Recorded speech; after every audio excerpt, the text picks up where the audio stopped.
कृष्ण जी से आज्ञा लेकर देव ऋषि नारद के चले जाने पर सत्यभामा प्रसन्न होकर लक्ष्मीपति भगवान से कहने लगी, हे नाथ, मैं धन्य हुई, मेरा जीवन सफल हो गया। मेरे जन्मदाता भी धन्य हैं, जिन्होंने मुझे जैसी त्रिलोकी सुंदरी को जन्म दिया, जो आपकी 16 सहस्त्र स्त्रियों के मध्य में आपकी परम प्यारी पत्नी बनी।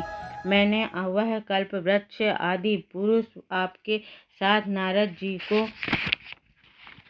विधि पूर्वक दान में दे दिया, परंतु वही कल्प वृक्ष मेरे घर लहराया करता है, जिस बात को मृत्युलोक में कोई भी स्त्री नहीं जानती है। त्रिलोकनाथ, मैं आपसे कुछ पूछना चाहती हूँ। आप मुझे विस्तार पूर्वक कार्तिक मत्स्य की कथा सुनाओ, जिसको सुनकर मेरा हित हो तथा जिसके करने से कल्पपर्यंत भी आप मुझसे विमुख न हों। सूत जी बोले, सत्यभामा के ऐसे वचनों को सुनकर हंसते हुए श्री कृष्ण की सत्यभामा के हाथ पकड़कर तथा अपने सेवकों को वहीं रोककर विलास युक्त अपनी पत्नी को कल्प वृक्ष के नीचे ले गए और हंस कर कहने लगे कि हे प्रिय, 16,000 रानियों में से मुझे तुम प्राणों के समान प्यारी हो।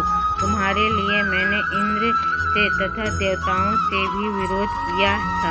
हे कांत, जो बात तुमने पूछी है, उन अद्भुत बातों को सुनो। सूत जी बोले, एक दिन श्री कृष्ण भगवान ने सत्यभामा के प्रिय कामना के लिए गरुड़ पर सवार होकर इंद्रलोक जाकर कल्प वृक्ष मांगा। अब इंद्र के मना कर देने पर गरुड़ का इंद्र से घोर युद्ध हुआ और गोलोक में गरुड़ जी ने गौओं से युद्ध किया। गरुड़ की सोच की चोट से उनके कान और पूंछ काट कर गिर पड़े।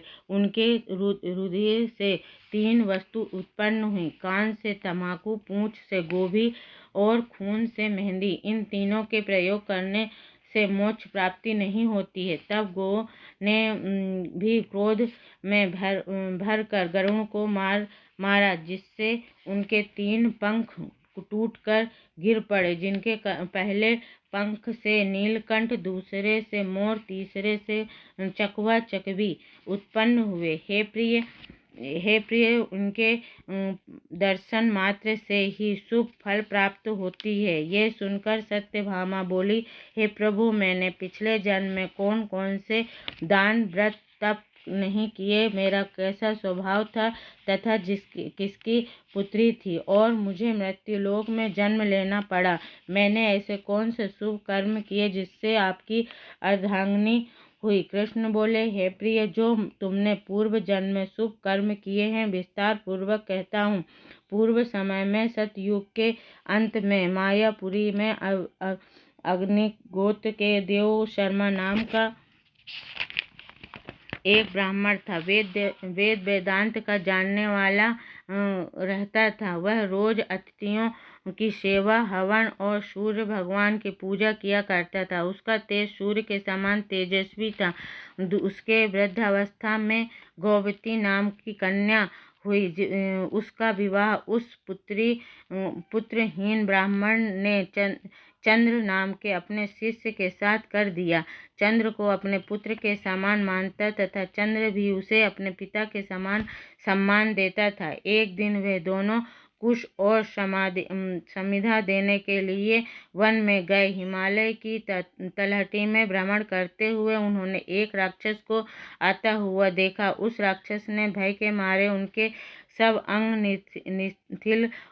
शिथिल हो गए और भागने के समर्थ में भी नहीं रहे। तब उस काल में सदृश राक्षस ने दोनों को मार डाला। उनके धर्मार्थ होने के कारण मेरे पार्षद उनको मेरे पास वैकुंठ में ले आए, क्योंकि उन्होंने आजीवन सूर्य भगवान की पूजा की थी। उस कर्म से मैं दोनों अतिथि प्रसन्न हुए। शिव, सूर्य, गणेश जी, देवी, उन सब देवताओं की पूजा करने वाले सब स्वर्ग को प्राप्त होते हैं।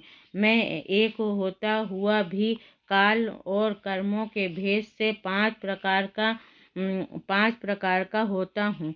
जैसे एक देवदत्त, पिता, भ्राता आदि नामों से बोला जाता है। जब वह दोनों विमान पर चढ़े हुए सूर्य के समान तेजस्वी, रूपवान, चंदन और माला धारण किए हुए मेरे भवन में आए तो दिव्य भोग भोगने लगे। बोलो विष्णु भगवान की जय, कार्तिक महाराज की जय। एक अध्याय समाप्त, दूसरा अध्याय शुरू। गुणवती की कथा। भगवान श्री कृष्ण ने कहा, हे देवी गुणवती, अपने पिता व पति को राक्षस के द्वारा मारे जाने का समाचार सुनकर बड़ा विलाप करने लगी। हाँ नाथ, हाँ पिता, मुझको त्याग कर तुम कहाँ चले गए? मैं अकेली कन्या हूँ, तुम्हारे बिना अब मैं क्या करूं? अब मेरे भोजन और वस्त्र आदि की व्यवस्था कौन करेगा? घर में स्नेह पूर्वक मेरा पालन पोषण कौन करेगा? मैं कुछ नहीं कर सकती। मुझ विधवा की रक्षा कौन करेगा? मैं कहाँ जाऊं? मेरे पिता तथा मेरा मृत्यु के पश्चात मेरा क्रिया करनी कहीं ठिकाना नहीं रहा। इस तरह रोती और बिलखती गुणवती पछाड़ खाकर पृथ्वी पर गिर पड़ी और जो उसे मूर्छित हो गई और देर तक पड़ी रही। फिर जब होश में आई और पूर्ववत अत्यंत करुण विलाप कर शोक सागर में डूब गई। जब जन्म से लेकर मृत्यु तक नियम पूर्वक सारी एकादशियों के व्रत और कार्तिक महीने में उपवास तथा व्रत किए। हे प्रिय, ये एकादशी और कार्तिक व्रत मुझको बड़े प्यारे हैं। मुक्ति, भक्ति, पुत्र तथा संपत्ति को देने वाले परम पवित्र हैं। जो मनुष्य कार्तिक मास में जब तुला राशि पर सूर्य आता है तो सारे सवेरे उठकर स्नान करते हैं, व्रत का उपासना करते हैं और वह मुझे बहुत ही प्यारे हैं। क्योंकि यदि वह बड़े पापी भी हों तो स्नान व व्रत के प्रभाव से उनको मोक्ष की प्राप्ति हो जाती है। जो मनुष्य कार्तिक में स्नान करके कथा सुनता है, जागरण, दीपदान तथा तुलसी के वृक्ष की रक्षा करते हैं, वह साक्षात विष्णु भगवान के तुल्य हैं। जो मनुष्य कार्तिक मास में मंदिर में झाड़ू लगाते हैं और स्वस्तिक बनाते हैं और विष्णु पूजा करते हैं, वह जीवन मुक्त हो जाते हैं। यह सुनकर गुणवती भी प्रति वर्ष मन लगाकर कार्तिक का व्रत और भगवान विष्णु का पूजन करने लगी।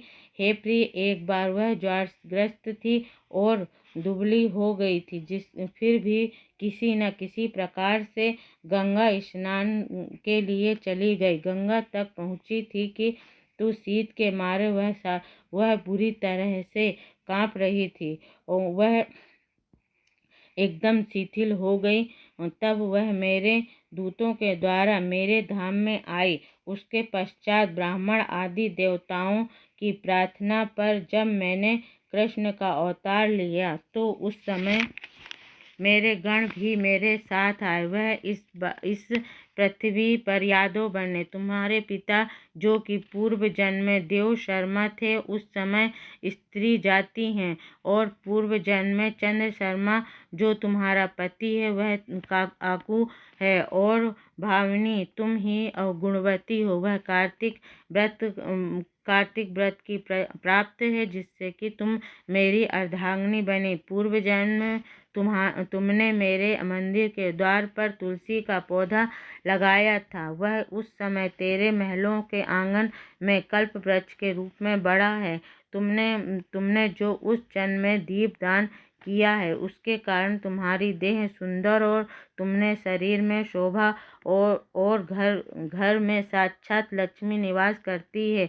तुमने चूंकि पूर्व जन्म में अपने समस्त व्रतों का पालन पति स्वरूप विष्णु के अर्पण कर दिया था, उसी के प्रभाव से तुम उस समय मेरी प्रिय भावनी हुई हो। पूर्व जन्म में आजीवन तुमने जो नियम से कार्तिक मास का व्रत किया था उस व्रत के प्रभाव है कि मेरा और तुम्हारा कभी वियोग नहीं होगा। इस प्रकार जो कार्तिक मास में व्रत आदि करते हैं वह मुझे तुम्हारे ही समान प्यारे हैं। वह लोग जो कि दूसरे जप तप यज्ञ दान आदि करते हैं, कार्तिक मास में किए गए व्रत के सामने उनका फल बहुत थोड़ा होता है, यानी कार्तिक मास के व्रतों का 16वां भाग भी नहीं है। इस तरह इस सत्यभामा भगवान श्री कृष्ण की महाराज से अपने पूर्व जन्म के पुण्य प्रभाव को सुनकर अति प्रसन्न हुई।